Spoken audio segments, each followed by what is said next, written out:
everyone, and welcome back to Sandy Says, where I share my favorite tips and tricks on running a household and raising kids.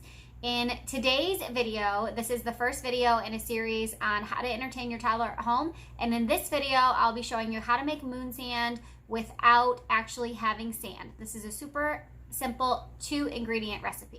For this recipe, the only 2 ingredients you need are a bag of flour, just standard any flour, and then you also just need standard oil. I prefer to use either coconut oil, cooking oil, or any kind of like olive oil, something like that. Some recipes do call for baby oil, and if you use that, it makes it smell really good, but I always worry about baby oil if the dog gets into it, so instead I stick with olive oil or cooking oil.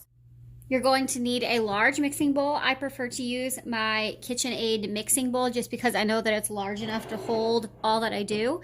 And you're going to make 8 cups at a time. So you want to take 8 cups of your flour, pour that into your bowl, and then you want to take a cup and a half of your oil. If you're using a baby oil, it's about half the bottle.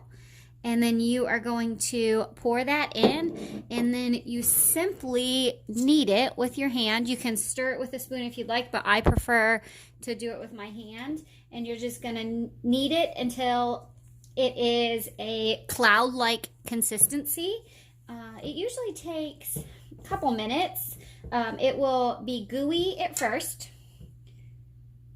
I don't know if you obviously can't get the texture on camera, but it'll be gooey at first. You'll just keep kneading until you have a fluffy sand-like consistency. I don't know if you can tell on camera, but it'll be fluffy, just like a little lighter than sand at the beach.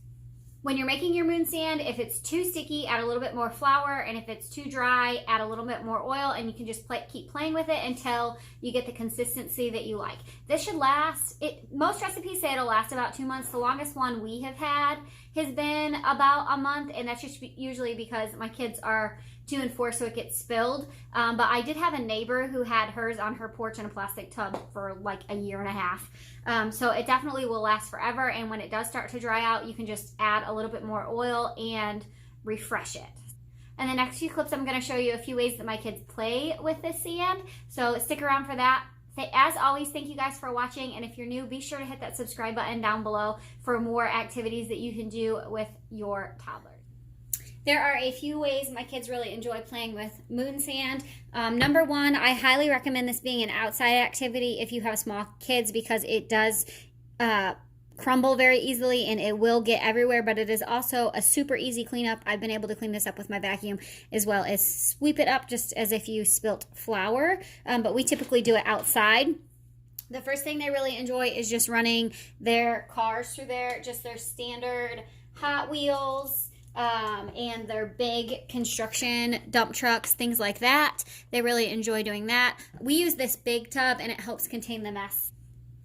The next accessory my kids really enjoy is putting their figurines in here. So we use anything from toy dinosaurs to little people, anything like that, and they just put them in here, they bury them, they dig them out, they do whatever it is that kids do, but they really enjoy putting their figurines and their cars in here.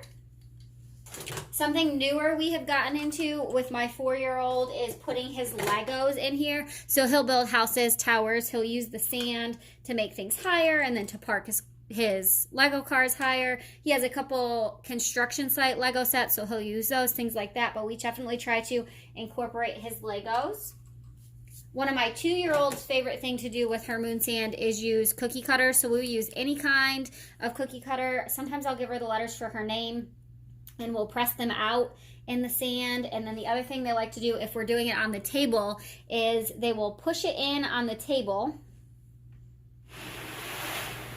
They will take their sand and push it in, take a good amount, and push it in on the table. And then we will cut away, and they will try to make the letter or the shape stick on the table, just like that. And the newest thing we have started doing with moon sand is building volcanoes. So they will take a plastic or paper cup and they will build up as high as they can around it. And then I will pour a little baking soda in the cup, and then we will let it explode with vinegar. So if you want a full tutorial on how to make a volcano with your kids, click the iCard up above because I have that video in this playlist as well. Okay guys, thank you so much for checking out this video. I hope you enjoyed. If you have any questions, please comment down below. If you are new, please hit that subscribe button. It really means a lot to me and I appreciate you checking out my channel. And stick around for new toddler activities, tips and tricks on raising a family, running a household, and living your life to the fullest. Talk to you later. Bye.